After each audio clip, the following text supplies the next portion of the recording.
What is up, everybody? Welcome in to our almost weekly, not quite last week. It was the holidays. We took the week off, but almost weekly Tuesday night best ball stream. I am your host, Tim Holstad.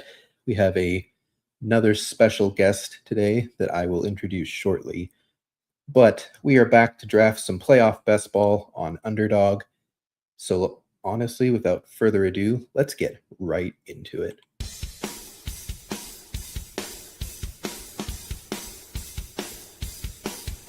You're watching Fantasy Now Plus.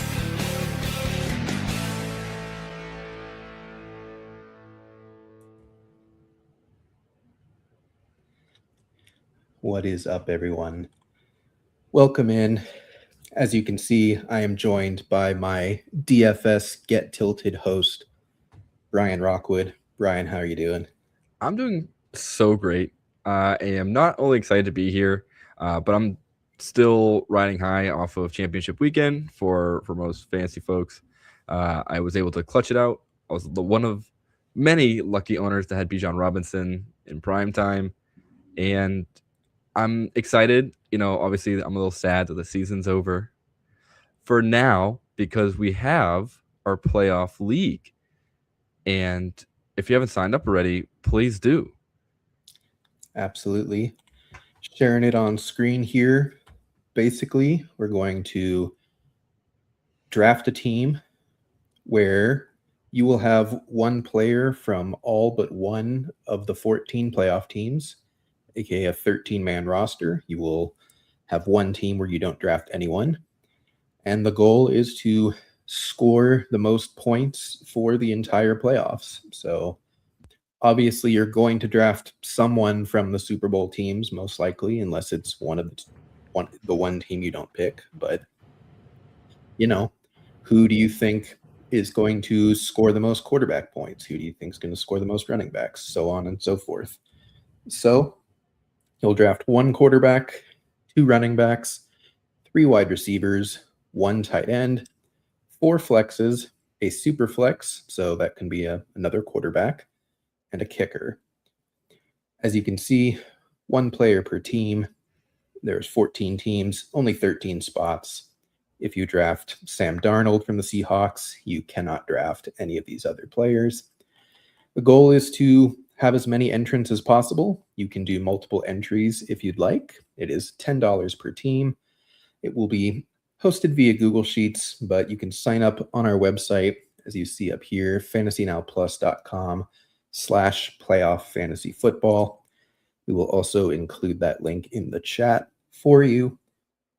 But yeah, I'm excited for this contest. I don't know how many entries I'm going to do yet, but I think it's going to be a lot of fun. It's a lot of interesting game theory, and it's not a one-to-one for playoff best ball and Underdog, but I do think that it has a lot of similar principles that you can definitely apply to it.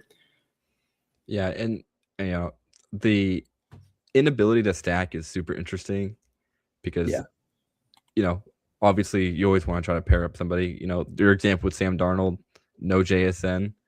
Now you're like, all right, well, let's see where else we can go. Like if you really truly think Sam Darnold can be the one that can unlock honestly his own self and come back, I think it's like you said, there's some really interesting decision making you can make from there. So yeah, I'm excited to see how this one goes. I'm very, very curious to see how, like, kind of what the winning roster will look like. Definitely. Well, with that being said, we are here for some Underdog playoff best ball drafts. Today we'll be drafting the Summit, which is a 3-entry max, $15 entry. So you only get 3 shots on this one. As you can see, it's still not even really halfway full yet, so you've got some time, but we are going to hop in and hopefully Underdog does not yell at me about my location this time, as it did last time. So let's Fingers see. crossed, I believe. Think we're good. It loves us. Yes. We're back. Alrighty. So as usual for playoff best ball, 6 teams, random You're going to draft 10 players, 5 starters, 5 bench, starting 1 quarterback, 1 running back, 1 flex, and 2 wide receivers / tight ends. So you'll have 5 starters, 5 bench.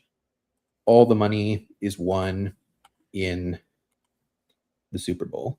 So advancing out of the first round will basically get you your entry fee back. If we actually look at this contest here, let's see if so only 1 team advances out of each pod. So to some extent, you are looking for the best possible team you can make just to get out of this round, while also still considering and thinking about who do you think is going to make the Super Bowl, what kind of team can I draft for those teams, and trying to build a lineup that makes it all the way, has enough scoring players, but also doesn't score 8 points total in the wild card week, and you just don't get anything from it. So definitely an interesting balance. Now, as I understand it, so I'm not a big best ball person yet, but as playoff best ball kicks off, we are actually trying to both maximize our points, but also minimize players that don't play. So those 1 seed teams, Yep. Does that make drafting anybody from the Broncos just less valuable? Or I'll start with that question first. Like, look, when you see RJ Harvey available here, like in the, I don't know, we'll say like in like the 5th round or something like that. Yeah. I'm not sure if he even goes that late. He's probably gonna be a 2nd round. 18, so right at the end of the 3rd. How, in your mind, is that like a really risky click? I mean, the way I'll say it is that it's always risky to take players that are guaranteed to be a 0 for 1 week. You don't even know if you're going to get to the 2nd week. But there's also the counterpoint that they are the 1 seed, which kind of inherently means that they're more likely than not to be the Super Bowl team from that conference. Like, obviously it's not going to be a perfect 1-for-1 on that, but let's see, we went JSN first. We want someone who's probably going to play. I'm going to go Travis Etienne here, Jacksonville. I think that seems solid.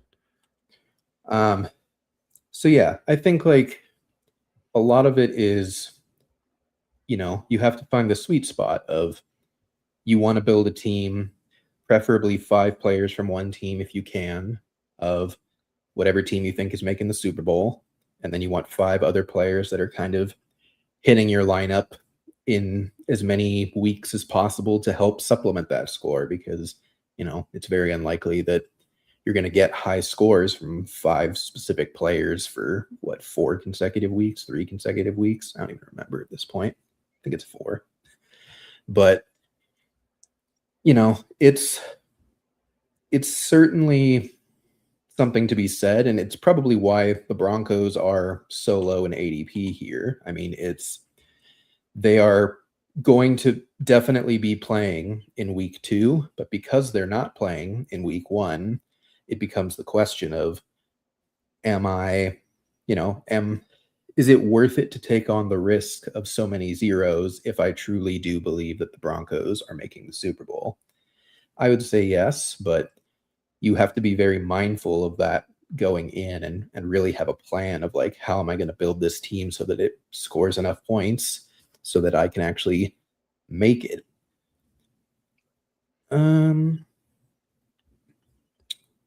No, there's a lot of interesting names here, but Jacoby Myers is one. I'm not sure if that's too risky, because I only say this in terms of the fact we already have ETN. I know we have 10 seconds, so I think I'm going to go Walker first. Okay. And see what happens, because we also have JSN, so we can build out. Seattle makes it to the Super Bowl. If they're the 1 seed, then Jacksonville is less likely to be the 1 seed. So you can still feel confident that ETN's going to hit your lineup in week 1, even if Seattle does actually get the bye. Although I'm starting to feel like San Fran might just win and get the 1 seed, which is crazy that they're even in the spot to do that. That is legitimately worthy of an entirely different show. Yeah. About San Fran's ability to somehow win. They won. That was 13, right? That they just after beating Chicago. That was the 13th win. It might have been their 12th. Math is hard. Either way, yeah, unbelievably impressive. But again, for another show.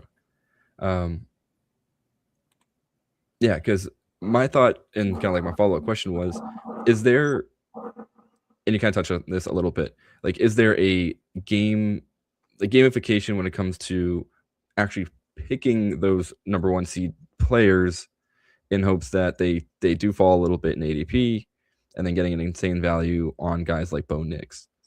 Like I understand when you're like, you obviously then have to pick players that are playing week 1, but if you end up getting like a later, I don't know, like Bo Nix and like Troy Franklin stack, like, do you feel like that would be like an avenue to semi-success, or at least advancing deep into, I'd say, later rounds? Yeah, I think 1 seed players have their value of, if you make it past round 1, like, there's going to be plenty of teams that are dead on arrival. We're on the clock here. BTJ continues Jacksonville. You might want to just lock up Trevor Lawrence. I know if we had any piece of San Francisco, Brock Purdy would be really nice, but I think that train has left the station, considering we have 0 people there. Yeah. Let's go. Josh Jacobs is, I'm going to pivot real fast. Josh Jacobs is just a really nice advance rate piece of, he's definitely playing in week 1. He's going to be a focal point. If they win, it's going to be on his back. So I like grabbing Jacobs there just for the hope and the expectation that he's going to get you there. And I don't think there's any movement outside of San Fran and Seattle. I guess the Panthers could also lose, but Jacobs would then end up playing the Bears, which would be a pretty solid matchup, if memory serves. Yep. So the one thing about taking Jacobs is that it does block us from going 5-5, which is a viable strategy. It's not, you probably want to do it with 2 teams who are not going to be the 1 seed, just because you want to have as many scoring weeks as possible, because otherwise you're basically making the Super Bowl bet twice, because you need 5 players in week 1 to score from the same team to get you through, which is not impossible, but very unlikely considering. And very scary. Yeah. So with this one, we can kind of see which team we're feeling stronger about, as far as definitely going to be the Super Bowl matchup. I kind of like Jacksonville more, even though it feels weird to say they make a Super Bowl, but I don't know. I think Seattle kind of like runs dry on pieces that are interesting to click. I think truly the last one would be Barner. Yeah. And that is for sure an absolute, like, get a touchdown type of play, but yeah, I don't know. Like, things can change in the playoffs. Yeah. I kind of like Dallas Goedert here, just another advance rate piece. And it kind of disrupts the Philly super stack that's happening behind us. Would probably be good to make sure that doesn't fully happen. So we'll take Goddard there. We've gone through 7 rounds so far. We have Trevor Lawrence, Travis Etienne, Kenneth Walker, Josh Jacobs, Jackson Smith and Jigba, Jacoby Myers, and Dallas Goedert. We currently have 3 Jacksonville pieces. We are down Brian Thomas Jr., but that is not the end of the world. We're also down Sam Darnold, but also not the end of the world. I'll tell you what, Parker Washington is a way more interesting piece than BTG at this point. So I'm pretty surprised that I guess in theory, and I'm kind of just speaking as someone who doesn't do this a lot. if I'm picking Brian Thomas Jr. Unstacked, to me that's just gambling only on the fact that he can score potentially 2 touchdowns, and like that's kind of it. And I don't know, if that's a risk I'm willing to take. Yeah, I don't really. It's not a terrible pick. I do think that BTJ has just kind of had like a really weird year. He's obviously talented, but I also am like kind of in your camp of like taking him as a one-off feels really random and kind of feels like a waste of a pick in my opinion. Like I think a lot of your late picks should really be about building your Super Bowl team, getting those tertiary pieces that are going to score you points and going from there. We're going to go strange because everyone behind us already has 2 quarterbacks.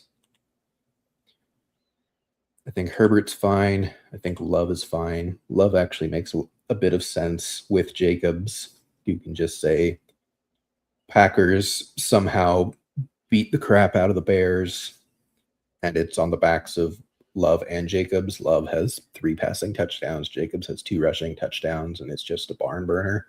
So I think we'll go Love if he's there. We have Herbert in our back pocket if he's not. Or if we really have to dip into the Buccaneers and Panthers, then we can, but I don't think that's going to be fun. No.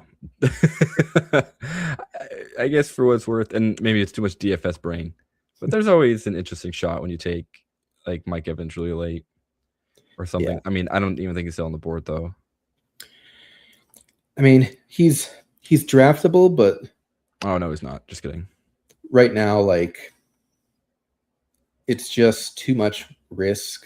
Like, Tampa's pretty dead to make the playoffs. Like, because even if they win, then Atlanta has to win as well, which Right. like isn't impossible for both of those things to happen, but it's a lot easier to just see Panthers win and or Saints win, and then the Panthers have made the playoffs. And do you want Panthers in playoff best ball? Probably not. I don't think you really want Bucks either, but Bucks, you can at least tell yourself a bit of a story of like, they're talented, things just haven't clicked. Oh, they clicked in wild card week. Wow, here we go. So, man, I didn't realize how fast this goes. Yeah, it's quick. It's 30-second clocks with only 6 teams, so it's really only a 5 to 10 minute ordeal most times, which it's hard to plan out a lot of things. This draft for best ball is more or less just like reacting in real time as you have a basic shell of what you want to do, and then you either are able to execute it or things get out of hand fast, which is kind of part of the fun, because sometimes you can get teams that are just really hard to get and really strong teams, and those are the teams that usually win. So that's kind of the entry for attempting to play, is seeing if you can get one of these ridiculous teams that just scores you a ton of points and gets you to the finals really easily. So Man, I just wanted to talk about team 5 here real quick. Opening with Josh Allen. My first initial thought was, I don't like that one bit, because despite Josh Allen being obviously an elite talent, obviously a fantasy football like nightmare to play against, there's nothing you can really do to combo his points like with. I don't like Khalil Shakir is not relevant to me. And someone else took Shakir, which is crazy to me. That feels like a risk really not worth taking. Same thing with Dawson. Not all right, whatever. But my point being, as you scroll down, it actually became a little more interesting to me and more plausible when you have Brandon Cooks and Ty Johnson. Tyrell Shavers not so much, but at least between Cooks and Johnson, those are 2 players that are regularly involved in this offense, whether they like it or not.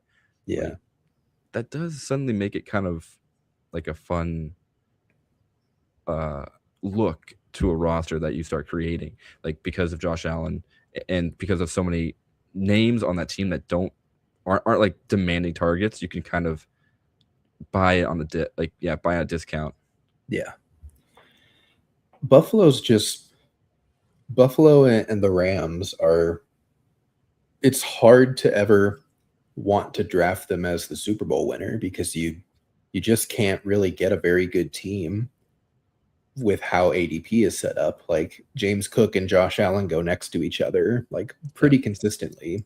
So really the only way that you ever have a shot of getting both is either on the turn or taking Josh Allen at 5 and hoping that someone already has a plan to do something at 6 and James Cook just wraps back around to you. But that probably happens like 1 out of 25, 1 out of 50 drafts. So again, worth trying to do from time to time for sure. But with us in the 4 hole, like Allen was by ADP who should have gone next. And I joke that if I'm playing for a Bills Super Bowl, I'm actually going to try and guess their NFC opponent. I'm going to take Josh Allen as the lone Bill and then just try and guess the NFC because I know Josh Allen is scoring points every week, and especially if they get to the Super Bowl. But I couldn't tell you who it's going to. Like, it's probably not really going to anyone, to be honest. Like, the only time it will ever hit your lineup is in the Super Bowl. And even then, if the opposing team is pretty easy to stack up, you're in trouble. Like if you're facing, let's say somehow the Bears make it to the Super Bowl, like they go very late in these drafts. So if you're facing Caleb, Swift, Monangai, Odunze, Moore, and Burden, and even Loveland, and you've got Josh Allen, you're lucky enough to get James Cook, and then it's just Shakir, Kincaid, and pick one of 17 wide receivers to fill it out. Like, I feel better about the Bears, even if the Bills win the Super Bowl in that scenario, because like the Bills just are unpredictable as to how you're going to score fantasy points outside of Josh Allen. And one of the best little like microcosms of Josh Allen was this past weekend. Yeah. Like James Cook did not score despite having 75 yards on the ground. Josh Allen had 2 rushing touchdowns. Josh Allen had no passing touchdowns. Yep. Like, it simply doesn't matter who he's throwing the ball to because Josh Allen will just take it himself if he needs to. And trying to gamble, like maybe Brandon Cooks does go 4 for 100 every week. That'd be cool. And that'd be a pretty awesome story. But I think it's kind of a big gamble to me. Yeah. Even a few years ago when Gabe Davis had the 4 touchdown game, like he was very clearly the 2 behind Stephon Diggs. Like you could play him. He was drafted in playoff best ball in that year. Like you had to have him to get there.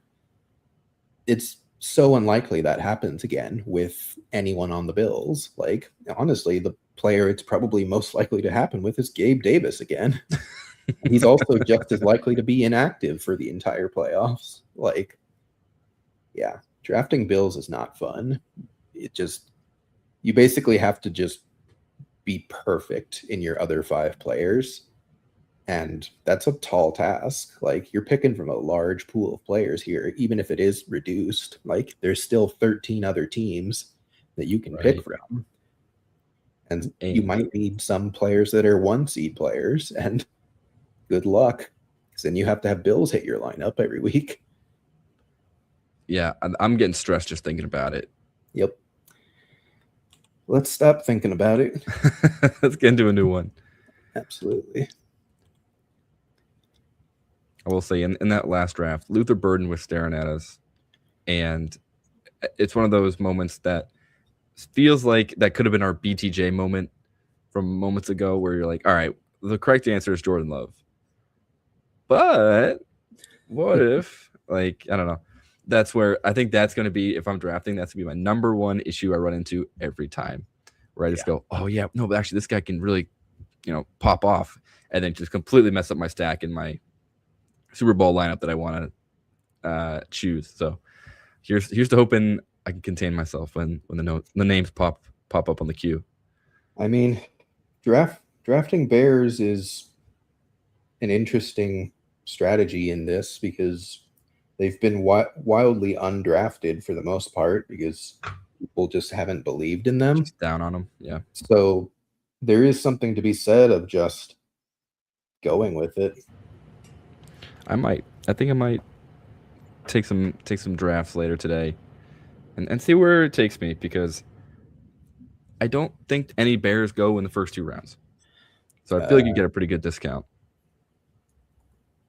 First one is ADP of 32 in a 6-man draft. So That's the 5th round. Oh my gosh. I don't know how many full Bears teams there have even been drafted. So that's kind of something to exploit, to be honest, especially when the playoffs are this wide open. Is like, I don't think anyone truly believes in Caleb, whether that's right or wrong. I can't tell you. I believe in Caleb, but I don't really believe in the Bears defense, honestly, out of everything. I think that's probably the sketchiest one. It's a real shame that we're in the 104 again. I was just thinking the same thing. Although neither Bill has gone. We could try the Josh Allen, James Cook turn. It's unlikely, but I mean, we could do just what we were talking about. We were just open with Josh Allen.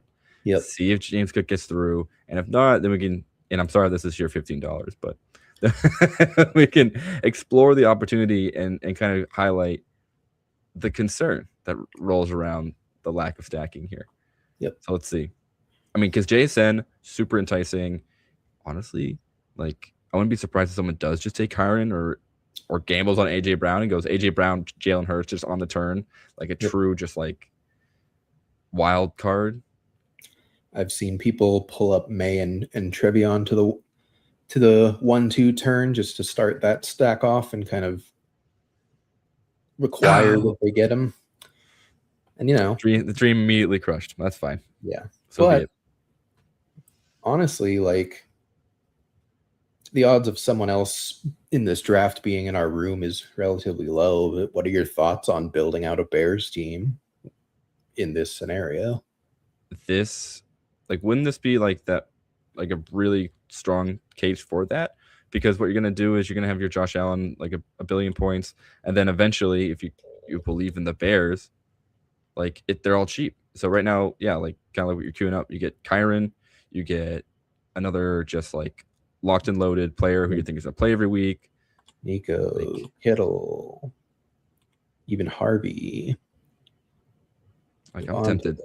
Like honestly, Devontae Adams seems interesting, only because he's a touchdown machine. But like this team just got the dream because they got Adams all the way back around to stack with Puka, and they got Stafford.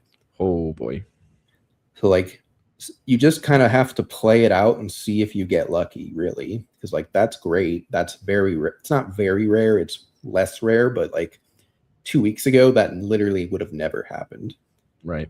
Who do you like out of these three? Or do you like someone lower down even? I mean, I love Kittle. Like if Kittle's healthy, I think he's just a smash here.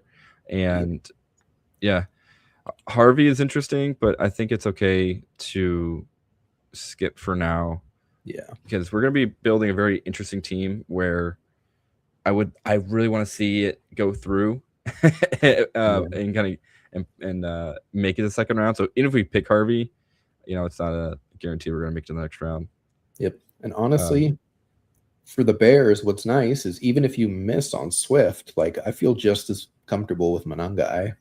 Oh yeah. In a Super Bowl. I probably feel more comfortable with Monangai in a Super Bowl, if I'm honest.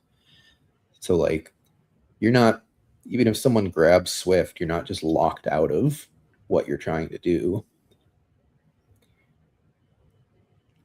So yeah, like staring at Devonta Smith, like I think he's just the better play in terms of just everything. Yeah. I don't know. Yeah, I think that's just fine. Because so what does that put us at? Is that our first wideout? No. Oh, because we have Kittle.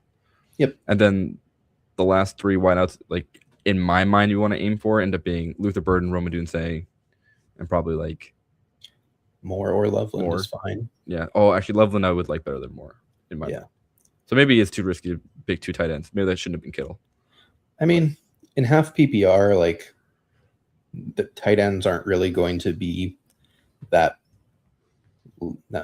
less of a play compared to a wide receiver. Like the plays that are going to be wildly better are Puka and he goes 101 and JSN and he goes 103. Like they're up there for a reason. So down here, it's kind of just fully random. Whatever happens. Let's see. So I just want to point out Goods right here had an absolutely fantastic season on Underdog. He won the big board, which is the pre-draft best ball contest on Underdog. He was the runner-up in the marathon, which is week 1 through 17, basically just cumulative points. Like, that man is swimming in money. All right, we're going to drill down onto their lineup and see what they're cooking. Yeah. Did Swift just go? Oh, my Lord. They took Corum into DeAndre Swift. So he's not going to take a bunch of Bears because he has 4 Rams.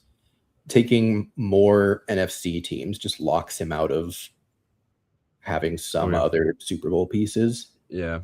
So that was probably just an advance piece.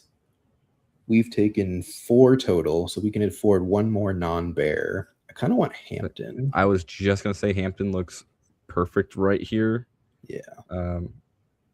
They play most likely the Patriots, where I'm thinking at least that's a good we'll get out of the first round piece, because I think, selfishly the Patriots will probably win that game because all of their defensive pieces will be back. But I think Hampton will still be good enough and strong enough for us to get to week 2. Yep. I'm going to take Caleb first. Yeah. Try and absolutely discourage anyone from grabbing any more Bears.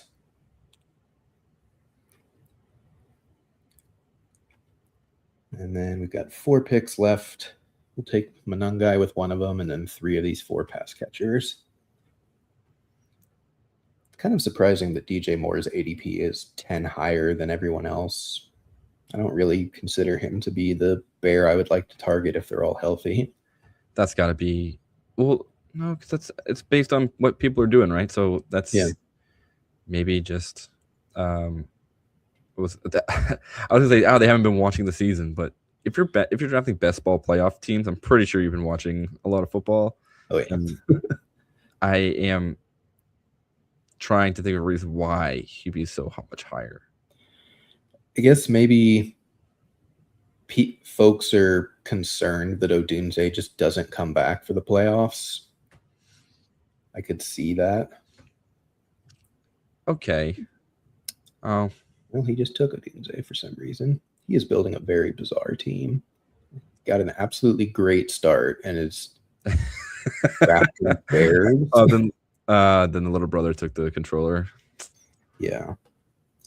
Like, he should have been hammering AFC players from that point. I think that's my biggest takeaway is I need to remember to do that. Split my teams up between divisions. Yeah, I think you want to take more? I personally would. I like Burden, just a little higher. I know the leg injury is a little concerning. I just think I don't think DJ Moore is as necessary on this team as he has been previously, especially with the emergence of Burden. Like, I know Moore was dealing with, like, he probably had the flu against the 49ers, so he's kind of playing soft, but I don't know.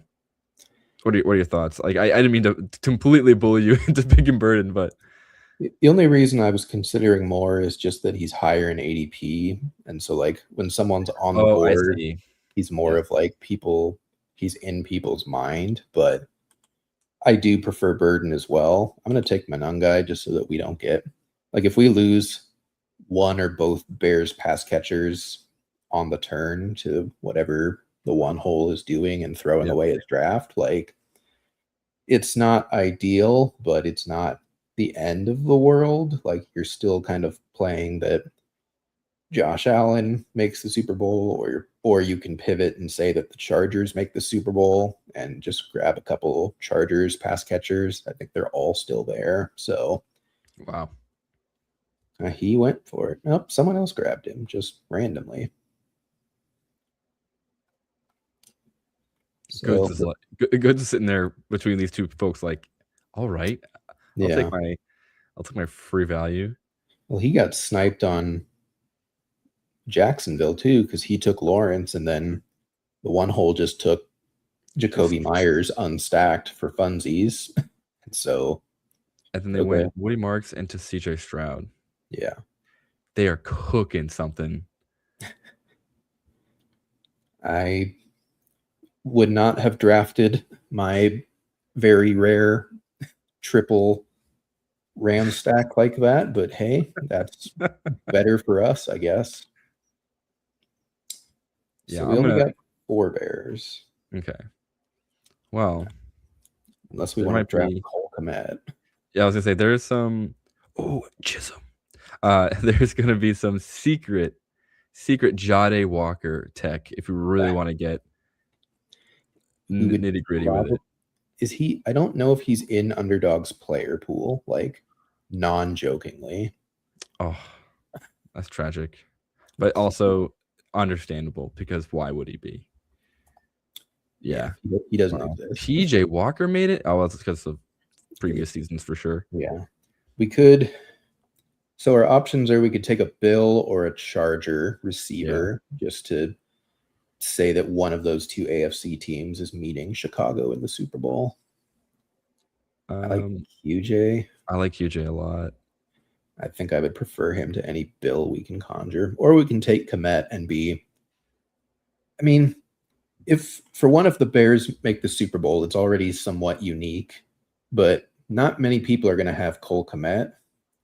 It does feel weird to have Loveland and Kmet, but I'm open to it.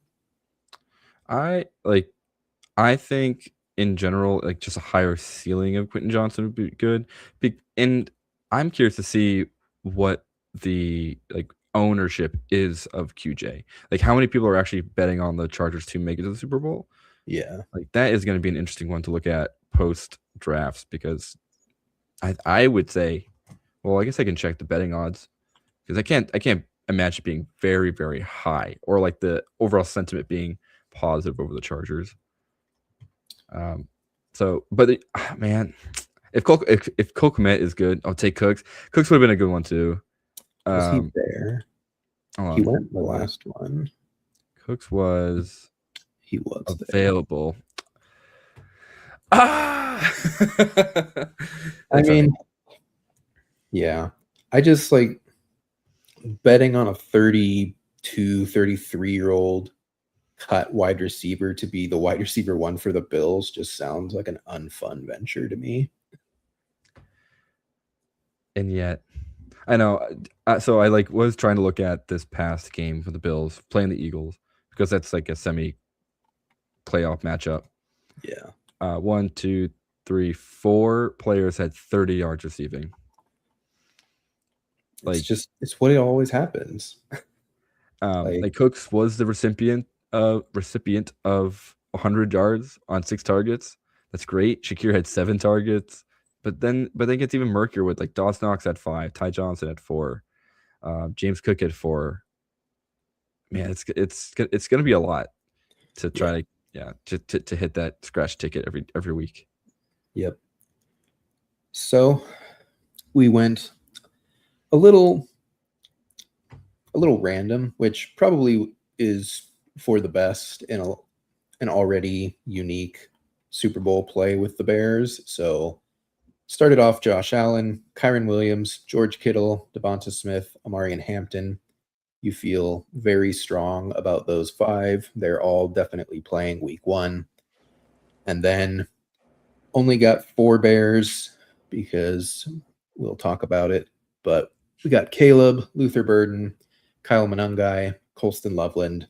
And then we finished it up with Quentin Johnston to pair with Hampton on the off chance that the Chargers are who the Bears are facing in the Super Bowl. We did not get the 5 ideal Bears because the one hole had an amazing start of Puka Nacua, Devontae Adams, Matt Stafford. We took Kyron from them, so that was really the only thing that hurt them. But they also took Corum in the 4th to still cover their bases. And then they stopped taking Rams, which is already a weird choice. Obviously, like Colby Parkinson and Kanata Mumpfield and Terrence Tutu. Ferguson. Yeah, really like good they're too. they're not fun, but building out a 5 of Rams is still like pertinent and can still absolutely get you there. They took DeAndre Swift, which by itself, fine. Advancing running back, all of the high projectable running backs were kind of off the board outside of Hampton at this point. So that's not really weird to me. That's totally within their realm. Took Jacoby Myers in the 6th. Not fully strange. Like, you could start saying that Jacksonville is going to make the Super Bowl, although Lawrence and Thomas had already gone at that point. So it was kind of weird to pick the Jags. And then they just take Rome Odunze for some reason. So now they have 2 NFC players that are like very certainly not going to help them past like the divisional round in this scenario. So it's kind of weird that they did that. And then they took 3 Texans as like, they are viable to make the Super Bowl. Absolutely. I think like basically every team is viable, but I personally would have, I don't know, I would have thought more about what AFC team I was trying to target if I was at the one hole. Like, especially seeing that once we taken Caleb, I feel like they should have pivoted into taking Bills. Like, it was obvious that we weren't going to stack Bills at that point. So I don't know. That would have been my pivot for them. But Wait, interestingly enough, they could have just taken Lamar yeah, and started going, all right, I think the rate, because you're already taking a 6 seed, right? Like, yeah, might as well take a team that might not even make the playoffs instead of start making a gamble saying, look, Lamar Jackson's healthy when the chips are down, and Zay yeah, Flowers is still on the board. No one's picking Andrews. No one's picking Likely. I feel like that could have been an avenue they could take. yeah. Henry did go before their 4th, so I imagine that probably pushed them off of that idea. But That's fair. still, like, we hadn't taken Hampton yet. Like, it could have been an LA versus LA bet, which I think is totally possible. Like, there's plenty of Patriots that you could have grabbed at some point. So definitely just not how I would have. Like, you could have gone Broncos to some extent. Like, that would have been a good team to pair with the Rams. Of they're going to definitely be playing in round 2, and I don't know, weird, but that's why we draft, because sometimes you get really fun combinations, and sometimes you then probably mess it up. Wow. Yeah, best ball is so interesting to me, and there's so much more to look into and dive into, especially when you look at just ownership percentages and likelihood of what can happen depending on your draft spot. So Yeah. hopefully we won't get the 104 again. Hopefully it's something new and we can kind of do something different here. Yeah. And, regular season best ball is a lot easier, in my opinion, to draft because it's 18 rounds and there's 12 people in the pod, and it's a lot more planning can go into what you want to do with your team, and it's based on other factors that are not so random. And Playoff Best Ball is kind of just pulling a lever on a slot machine and seeing what happens, which, I think it's fun because I think there is still some skill involved. Might not be your cup of tea. And that's okay. If it is your cup of tea, though, and you haven't signed up for Underdog, please do so using promo code FN Plus. That's FNPLUS. When you play $5 as a new customer, you will get $75 in bonus funds that you can use on anything on Underdog. So it can be pick'ems, it can be these best ball drafts. The big board is scarily just around the corner for 2026. I believe that starts in the conference championship weeks is when it started last year. So it's already rookie season. It's already looking ahead and seeing if you can thread the needle on some draft picks and some rookie prospects that you like. So definitely use that promo code if you haven't already signed up for Underdog. Join us on Underdog. It's a lot of fun. We are excited to bring you this content. We're excited to keep being on this platform. I think it is one of the best things in fantasy football today. Alrighty, let's jump into this final summit draft. No location error, so that's nice. I'm hoping we get a 6-hole here because I wanted to go Patriots. I want to pull them up. I want to get the whole team, feel good about it, get some advanced pieces around it. I think that they are pretty live to make the Super Bowl, personally. Obviously, you're going to agree. Music to my ears. But I don't like going too terribly out of ADP, so we'll see what happens here. Yeah, my question to you was going to be, of your playoff drafts, is there a team that you've not clicked on enough that you're really interested in getting pieces of as you go forward, whether it be this one or the mitten or the little mitten I think you guys tried to do beforehand?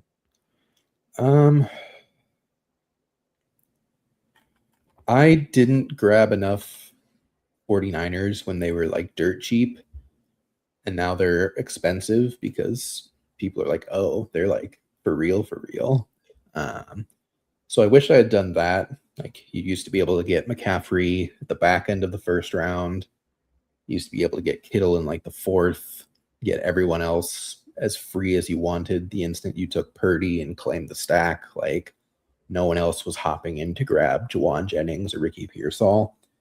They're still relatively cheap, but they have gone up in price. So some of the combos that you could get before, you can't get now, and that feels a little less fun, but still want more 49ers.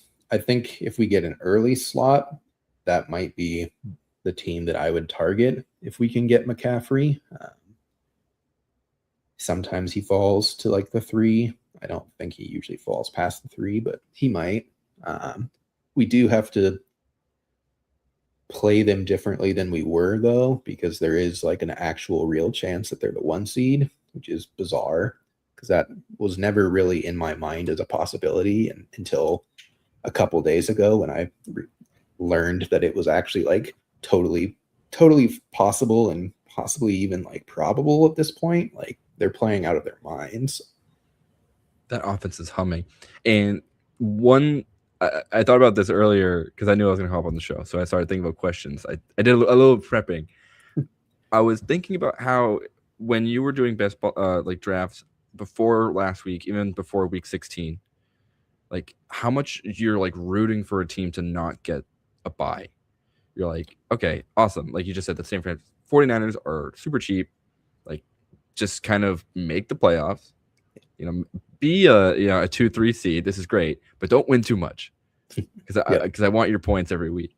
And now, like especially last week, between the 49ers and the Bears, Bears had a chance to get the 1 seed all of a sudden, and now you're like, well, they're already cheaper to begin with, so it doesn't really matter too much. But we have so much exposure to the 49ers. It's like, oh, now we need them to lose the Seahawks, I guess. Because then if the Seahawks win, then they're the first seed. And all the JSN drafters are like, I hope I survive. Like, I will probably make it past the second round. Yeah. Because I don't know how many people are relying on Sam Darnold to get you through, but. Well, and that's kind of the interesting thing about contests that are open for, I think, what's this, 3 weeks now, 4 weeks almost. Like, with something like the Mitten or the Little Mitten, those things are closing within the first week or two, and it's not really a problem because it's more of like a time box thing. But here, this contest has been open since they launched Playoff Best Ball. It's not even halfway filled yet, and so you're going to have quite a bunch of teams where they were operating as the Rams as the 1 seed, and so they drafted with that and might have supplemented it with, at the time they might have thought that the Patriots were a better shot for the 1 seed versus the Broncos. So if they've got Rams and Patriots, you're looking great. But if you've got Seahawks and Broncos, because you're like, oh, they're not going to get the 1 seed, they're like really boring teams, they're not the most fun to draft, like I don't want to stack that. Like, you could just have no players play and you're just dead on arrival. So it's definitely interesting of like, as the days and weeks have progressed, like the meta of how you draft your teams changes a lot, because it's really dependent on what reality was at the time you drafted it. So it's kind of similar to how regular season best ball works. It's just in a much shorter time frame for sure. Yeah, and that was exactly my next point, was just how drafting best ball teams in the preseason or even in the middle of summer, like real sicko stuff, like how much value and how much like discounted players you get because you're taking just a massive gamble. like you're dealing with like not even like 50% information. Yeah. Like, because you don't know if this guy's, I mean, more often than not, you're drafting people who will make the team, because I don't know how many people are drafting. Let's say, who's the guy on the, he was on the Cowboys and he was on the Commanders.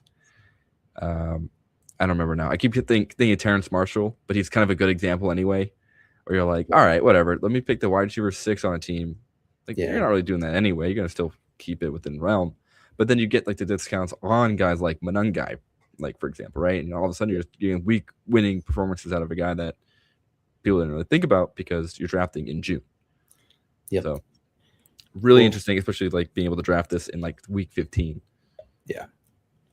Well, and for regular season best ball, which we will be bringing plenty of that content to you folks as it launches. So stay tuned for that in the next few months. I'm excited to be leading the charge on that and really ramping up what we're drafting. But, Kyle Monangai was like someone who was a major hole in my portfolio because, I was convinced that this running back draft class was great from top to bottom, that there was producers all the way from first round in through 7th round and undrafted even. There was a few guys that were interesting. And for whatever reason, I just didn't really believe in Kyle Monangai. And so even though he was in similar positions to a lot of guys that I did believe in, I just only drafted those guys and I didn't draft any Monangai. And I was 25% Roshan Johnson. So, I was like, no way a 4th, 5th round pick that is definitely talented because he played behind Bijan. I don't really know where I'm getting that idea from, but he seems talented in my brain. So I'm always just like, oh, he was definitely going to take over the backfield, or at least like take a slice of the pie away from DeAndre Swift. And then never once did I consider, well, they drafted a rookie in the 6th round who's like very David Montgomery-esque. Like, maybe I should take him instead. But I was like, nope, Roshan's already been there. He's obviously better. Spoiler alert, no, he was not. The thought process behind, obviously Roshan is a good running back because like he doesn't get the reps because Bijan was there, right? Yep. That was like a really pervasive thought between a lot of dynasty folks. I'm not sure about Devi. I'm not going to go that far deep into the formats, but the idea being like, all right, there's something here because he's still got a bunch of reps in behind Bijan, and now he's on a team that's going to be a run first team. He was their goal line back. There was I feel like there was a lot of marks in his success box, I don't know, success column that have been all right, we check all these. This should work. But the problem is they just draft a guy who is kind of better at those things than he was, but people just didn't really know it because who was going to draft kind of like the Isaiah Pacheco thing? Who's going to draft the 6th round, 7th round running back out of Rutgers? Yeah, he's playing in the Big Ten. If he's not winning games, then it's not important to us. And you kind of forget that good players are sometimes on bad teams. Well, and you pair that with Monungai never caught passes in college. He's not going to do so in the NFL, and therefore he's not that valuable because everything has to be touchdown based, which conveniently overlooks the fact that touchdowns are the most important part of fantasy, and Chicago was an offense that a lot of us believed in, not necessarily to the extent that it's even gotten to, but we believed in Ben Johnson. We believed that he was going to give them the opportunity to score a lot more points. And so we were in on that offense as a whole, but for some reason we were just well, if he needs a new David Montgomery, he'll probably pick the not good at anything, okay at everything dude that was from a previous regime, and not the 6th round pick that's specifically molded like David Montgomery that he just drafted. That was just bad process on my part. I was all in on Jarquez Hunter or Taj Brooks. I was I knew it. I knew Taj Brooks. I couldn't for the life of me remember Taj Brooks' name, and that's just one of those. Yeah, obviously we forget his name because he's just dust. I don't think Jack Taylor knows his name either. Oh my god. Yeah, I was over 15-20% on both of those guys because I was where they were drafted by this regime. They're in backfields where things feel possible to have them win out and have them actually, we got the 4 again. Goodness. They have the opportunity to win these touches, and it turns out the Rams actually didn't really want to use Jarquez Hunter. They just needed Blake Corum to actually step up and play well. And the instant he did, Jarquez Hunter was just gone. And they probably wanted Taj Brooks to contribute at some point, but it turned out that he just wasn't good at the things that they needed him to be good at as a rookie out of the 6th round. And they would have rather played Samaje Perine, especially for a team that started out with playoff aspirations. So, I can't be perfect. Yeah. I got suckered into the idea of pass catching on a website where it doesn't really matter. We're playing too much on DraftKings, man. That's the problem. That full point PPR just sits in your noggin like that, being yep, clearly this is going to work. Don't worry. They didn't matter on that one either. Nope. I'm surprised you didn't have, actually, I should say, how much LaQuinn Allen did you have? None, because I was so into Bashal Tootin. Oh, there it is. Okay. I was so out on Bashal Tootin. I did not.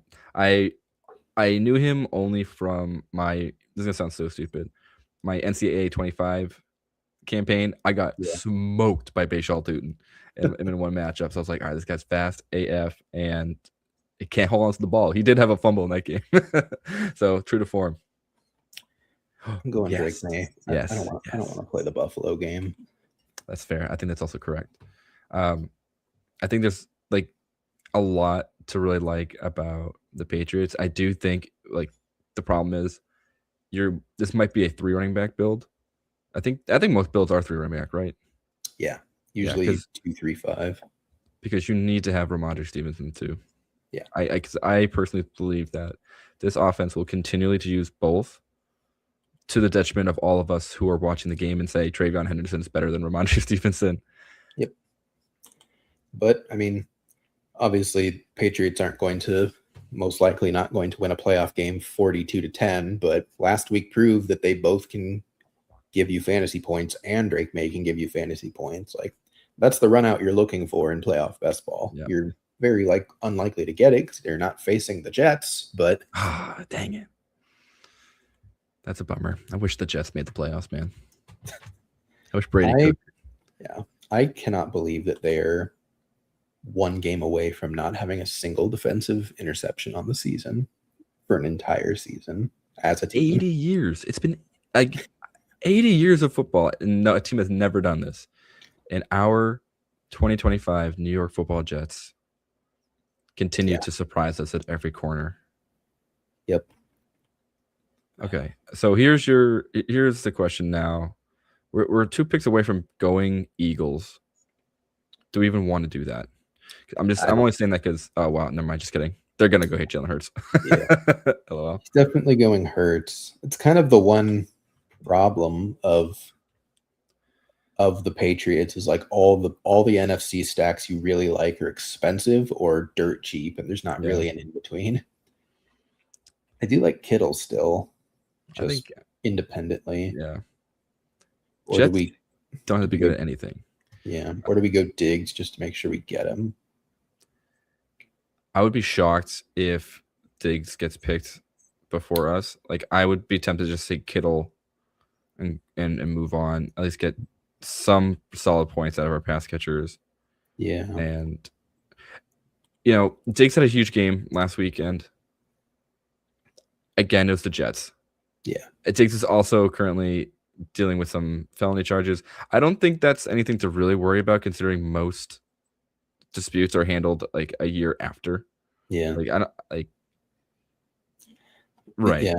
The only way he misses is like they cut him, which is wildly unlikely. So right.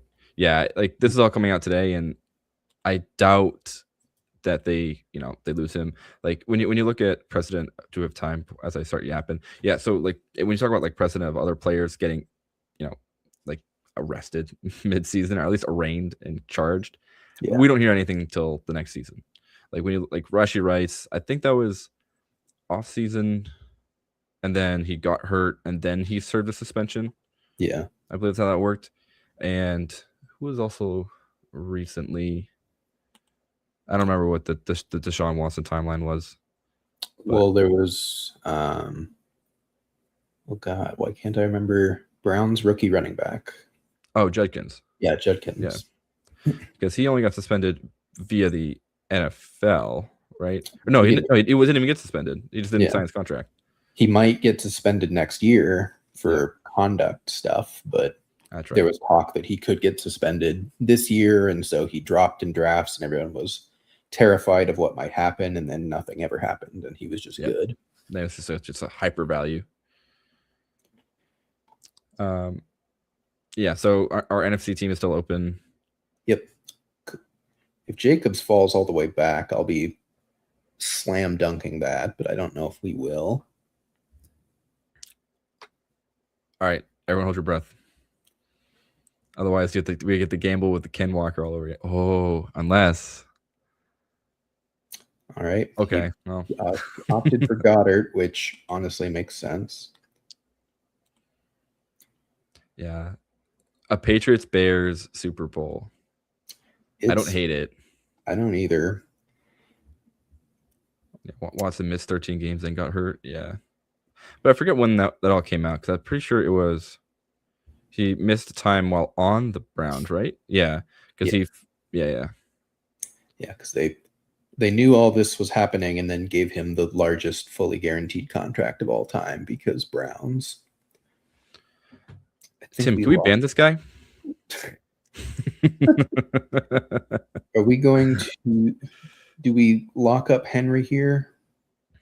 High in ADP. So what's our ADP? He's a little higher than Ramondre.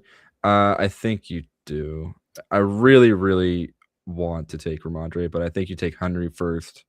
Yeah. Because of ADP. No one I'm gonna say this, and then we're gonna get this guy at the 6-1 turn. Immediately go, yeah. Ramondre seems good here. This is a good pick. Marks. But interesting. I don't hate it. Yeah. So I guess this is a question to you for roster building. This would be our 5th Patriot. Yeah. Would it make more sense to take another pass catcher? Like, would it make more sense to take like Kyle Williams? It can. I mean, whoever this is going to be a flex. It also isn't the end of the world to take more than 5 Patriots if you're like super convinced, like especially because they're very unlikely to be a 1 seed. Like I don't even think they can be a 1 seed unless I'm misremembering. They can. However, it boils down to they have to win and the Broncos lose to Trey Lance and the Chargers.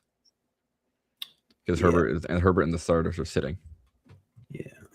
Ramondre falls all the way back to us. I feel like we should probably just take him.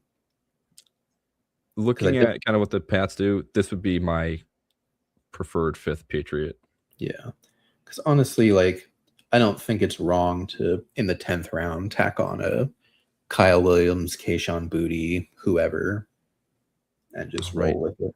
Keep forgetting Boutte exists because he's always hurt. Yeah. I do think Bears are interesting as like a secondary team. So we have what? So what round are we in right now? We have we're in the 8th round, so we got 3 picks. Okay, we have 3 picks.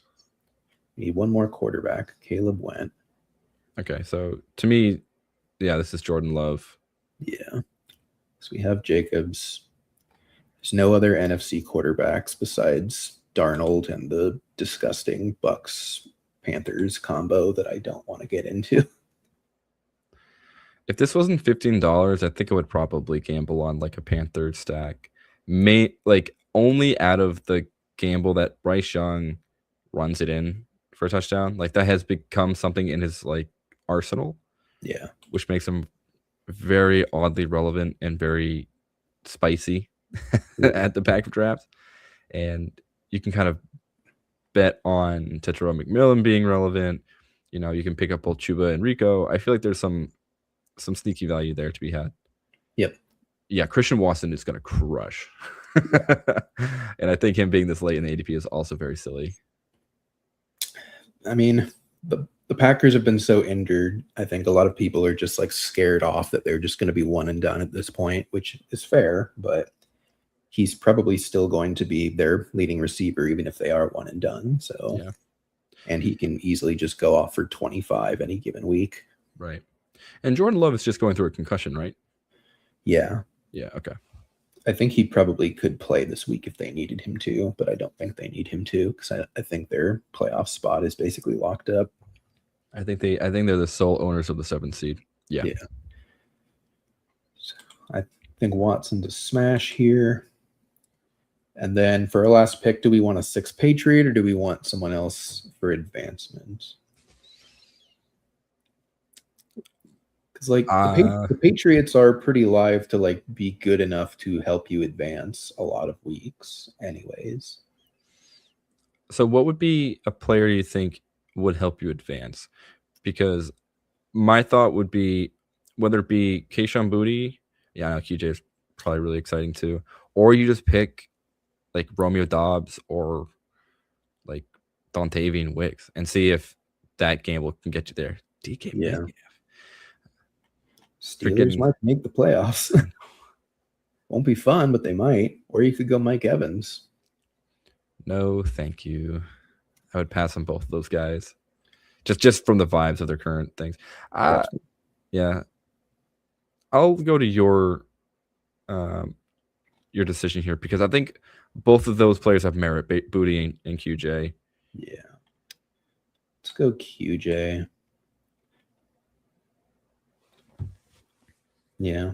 Just to, you know, if for some reason Green Bay and San Fran don't make it out of round 1, like, you know, you want more pieces to make it out of round 1 besides your Super Bowl stack. So it would feel unfun to just have 6 Patriots and nothing else. And in scoring, it's 1, 1, 2. Nope. 1 all the way through. You have to win your pod 3 times. Oh, and a flex. Okay. Yeah. Okay. Yep. So, yeah. Let's see. So this team went pretty typical for me. 2-3-5. Drake May, Jordan Love as quarterbacks. Running back, we got both Patriots in Henderson and Ramondre and Josh Jacobs to hopefully help us along a good ways.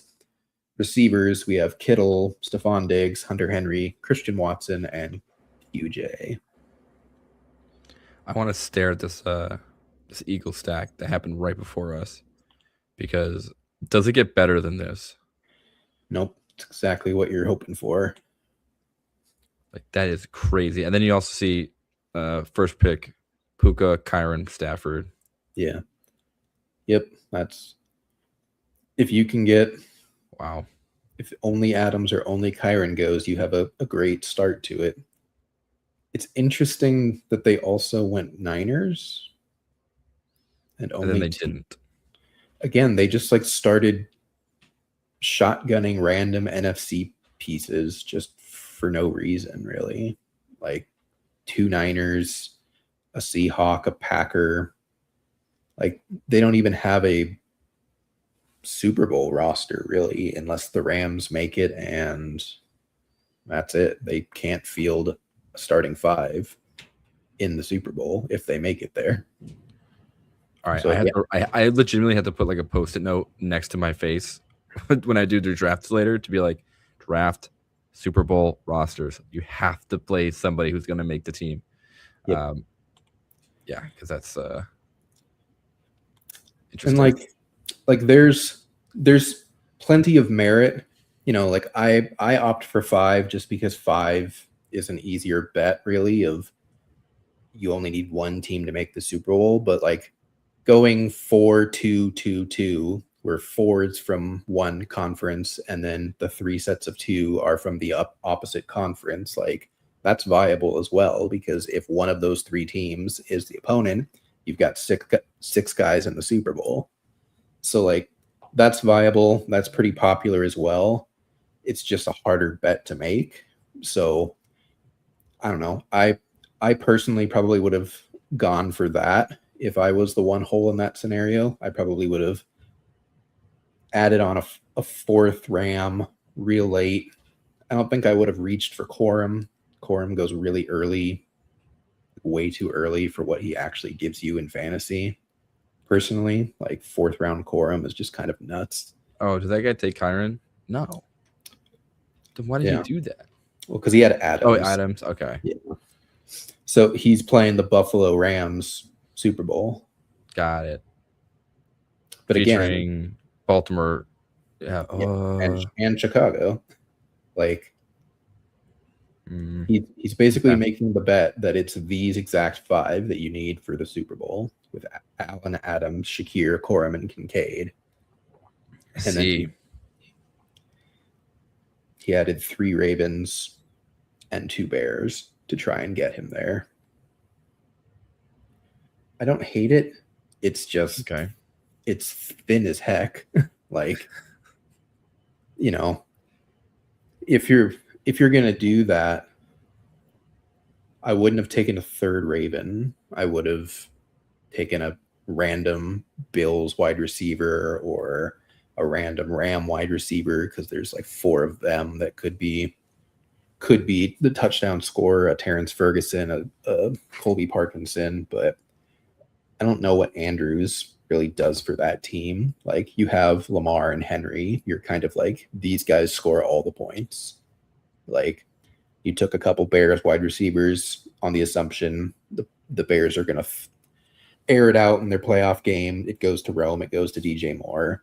And then I would have been like, okay, let me get either a 3rd Ram or a 4th Bill, build that out as the for sure stack, and see if a couple Ravens and a couple Bears can help me sneak in there. But it's not wrong. It's just not how I would build it. I can see the vision where you want a differentiating piece with Mark Andrews, where, you know, if say the Ravens make it, how many teams really have Mark Andrews on there? I mean, I guess in theory, if you are on, like, you know, final week and you have a bunch of Ravens, you probably already have Mark Andrews, but that pool is probably much smaller anyway to begin with. So, see, and going back to the Eagles guy, like 5 Eagles to start, perfect. And then does exactly what you should. Just 5 AFC players, just couple Bills, a Raven that's got projectable points, a Charger that has projectable points, and a projectable running back in Marks. And It's like, kind of weird to go those builds. I think at that point, in the draft, you're just saying, look, I think these are of the teams that I think can make it. These are the guys that are going to be the boom bust players, and in that regard, I can see that going down there. Yeah, it's basically just his hope is Eagles are smashing every single week. It's at least 3 of the 5 every single week. It's always Hurts because he's the only quarterback you drafted, which if I was going to do that, Hurts and Allen are basically the only quarterbacks I would feel comfortable doing that with. So I don't hate it, but again, it's like you have to really thread the needle to get there, but you really have to thread the needle to get there anyways. So I don't hate leaning into that concept of like, I just have to draft the best possible team. But if you're going to do that, I just wouldn't have taken Cooks and Ty Johnson. Like, I would have rather leaned into some higher projected AFC bets elsewhere instead of like trying to randomly add in a couple hopeful Super Bowl pieces at the end just out of nowhere that don't really help you unless you luck into it. But I see what you're saying. Yeah, I can. Yeah, because you're already saying the Eagles are making the Super Bowl. Yeah. Right now, we're just looking for advanced pieces to get to the Super Bowl. Yeah, or like to help you get through. You take all AFC because you hope that 1 or 2 of them are on the team that faces the Eagles, but like these aren't advanced pieces. Like Ty Johnson's not an advanced piece. He's not projecting to give you 15 points for 3 consecutive weeks. You're skipping for joy if he gives you 8 points. Like Brandon Cooks, I guess you can tell yourself the story that he might just be the wide receiver 1, but like, okay, good luck with that one. Have fun. I don't know how many drinks I need to have to convince me that's the case over in Buffalo, but yeah, like I would have rather grabbed Brenton Strange. I would have rather grabbed any of the Texans guys. I guess like Keenan Allen is going to definitely play and get some targets.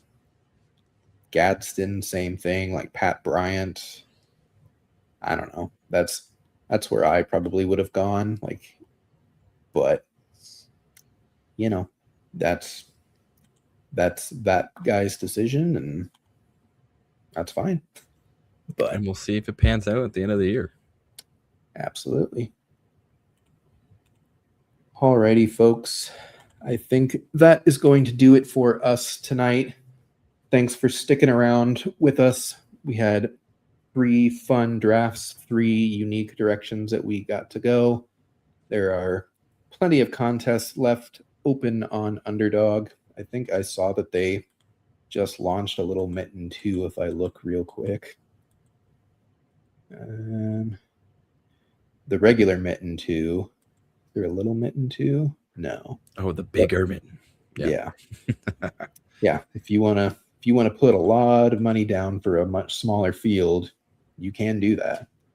You can see, $250 to enter, but you can still win plenty of money up top if you feel comfortable in calling the shots and you have that kind of bankroll. But that is going to do it for us tonight. Brian, thanks for stopping in. Thanks for chatting through this stuff with me. Definitely appreciated. Of course. Thanks for having me. I am now amped up to go draft, so no one bother me for the next hour as I start queuing up some summits here. Sounds good. Alrighty, folks. Keep an eye out. Follow us on YouTube and Twitch. We've got plenty of off-season content that is in the works for y'all, so keep an eye out for that. If you want to join the Discord, the link to that is also in this video. We are always active there. You can ask week 18 start-sit questions. If you have a very disgusting league that is for some reason playing the championship this week, we will still happily answer those questions. Well, happily is a strong word, but you know what I mean. We love talking about fantasy football, so it's happy in that regard. Absolutely. Always want to help get you championships wherever possible. That is our goal. So until next time, we will see you guys later. Thanks for joining. Have a great rest of your night.